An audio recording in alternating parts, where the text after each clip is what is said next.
Hey everyone! Welcome back to the Worklingo Podcast, your English podcast for workplace English, real office conversations, and easy listening practice for beginners. This is the place where you learn real English people use at work, not long grammar rules that make your head hurt. I'm Sarah. And I'm Mike. So Mike, how's your day going so far? Pretty good, actually. Busy, but in a good way. I had 2 meetings this morning, answered a lot of emails, and now I finally have a quiet moment. How about you, Sarah? I'm doing okay. A little tired, to be honest. I came to work early today because I had a deadline. Ah, yes, deadlines. Very common at work. Very common, and a little scary sometimes. True, but today I'm happy because we get to talk to our listeners again and help them with their workplace English. Same here. It always feels like we're sitting together at the same office table practicing English as a team. Okay, small talk done. Let's get into today's topic. Yes, today's topic is very important for anyone who works in an office or wants to work in an English-speaking workplace. Today, we're talking about workplace conversations for beginners, simple English you can use every day at work. That sounds useful already. And don't worry, we'll keep it simple, slow, and practical. Before we start, a small favor. If you enjoy this episode, please like it, subscribe to Worklingo, and share it with a friend or coworker who is learning English. Especially that coworker who says, "My English is very bad," but never practices. Yes, we all know that person. Sometimes it's us. Exactly. Okay, Sarah, let me ask you something simple. What do we mean when we say workplace English? Good question. Workplace English means the English we use at work to communicate clearly and politely. So it's not the same as English with friends. Not always. At work, English is usually more polite, more clear, more professional. For example, at work, you don't say, "Give me that." You say, "Could you please send that to me?" Ah, yes, same meaning, different tone. Exactly. Think of workplace English like work clothes. Work clothes? Yes, you don't wear pajamas to the office, and you don't talk to your boss the same way you talk to your best friend. That makes sense. So, today we'll practice simple workplace conversations that beginners really need. Let's start with the most basic thing, greeting people at work.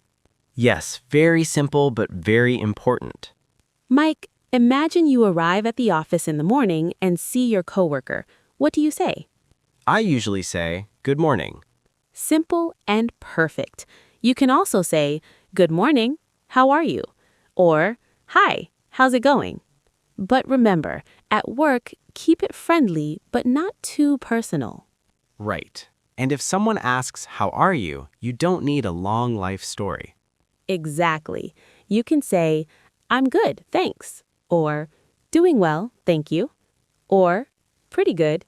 Short answers are normal at work.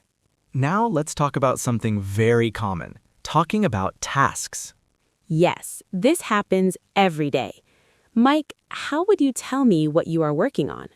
I might say, "I'm working on a report right now." Good. You can also say, "I'm finishing a presentation." "I'm checking emails." Or, "I'm helping a client." Notice something important here. All these sentences use I'm plus verb plus ing. Yes, that's the present continuous tense. But don't worry about the grammar name. Just remember the pattern. Exactly. At work, simple patterns are your best friend. Okay, very important topic. Asking for help at work. Many beginners are scared to ask for help in English. Yes, but asking for help is not a weakness. It's actually professional. Mike, how can you ask for help politely? You can say, "Could you help me with this?" Perfect. Other simple options. "Can you help me for a moment?" "Could you explain this, please?" Or, "I have a question. Is now a good time?" That last one is very polite. Yes, it shows respect for the other person's time. Think of politeness at work like oil in a machine. Oil? Yes, without oil, the machine makes noise and stops working. Polite language keeps work relationships smooth. I like that picture. Ah, meetings, the place where many people feel nervous, especially in English. Yes, but you don't need to speak a lot in meetings as a beginner. You just need a few key phrases. For example, "Sorry, I didn't understand. Could you repeat that, please?" "I agree." "I have a small question." These short sentences are powerful. Very powerful. Mike, do you remember your first meeting in English? Oh, yes, I was very quiet, but I learned that listening is also participation. That's an important lesson. You don't need perfect English. You need clear and polite English. Let's talk briefly about emails and work messages. Good idea.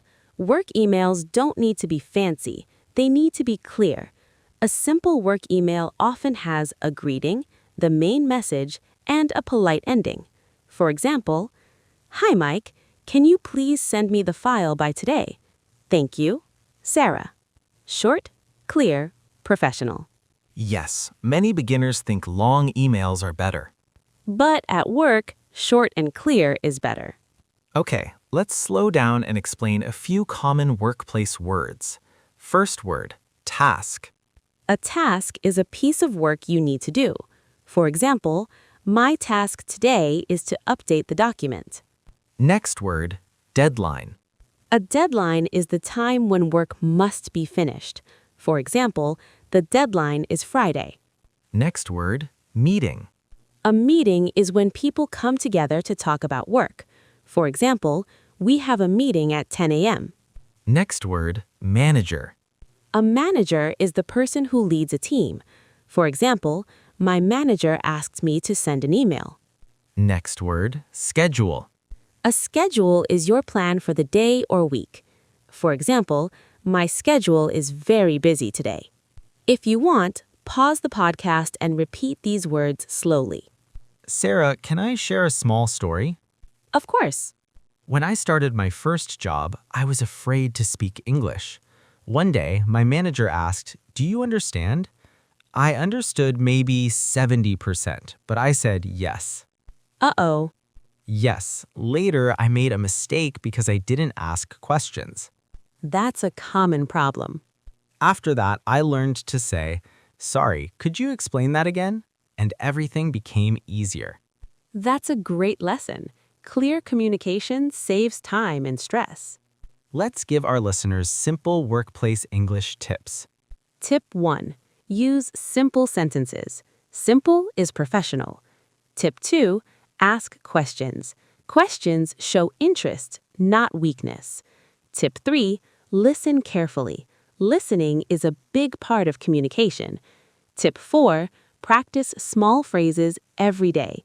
Even one sentence a day helps. Tip 5. Be kind to yourself. You are learning. Before we finish, let's give a small challenge. Yes, very small. Today, choose one workplace sentence and use it. For example, "Good morning, how are you? Could you help me with this? I'm working on a report." Say it at work, or say it out loud at home. Practice counts. Every small step builds confidence. Let's quickly recap. Today we talked about greeting at work, talking about tasks, asking for help, meetings, simple emails, and common workplace words. And remember, you don't need perfect English. You need clear, polite, and simple English. Exactly. Thank you for spending this time with us. You didn't waste it, you invested it in your workplace English. This was the Worklingo Podcast with Mike and Sarah. If this episode helped you, please like, subscribe to Worklingo, and share it with a coworker or friend who is learning English. Until next time, speak simply, work confidently, and be kind to yourself. Bye, everyone. Bye-bye. Take care.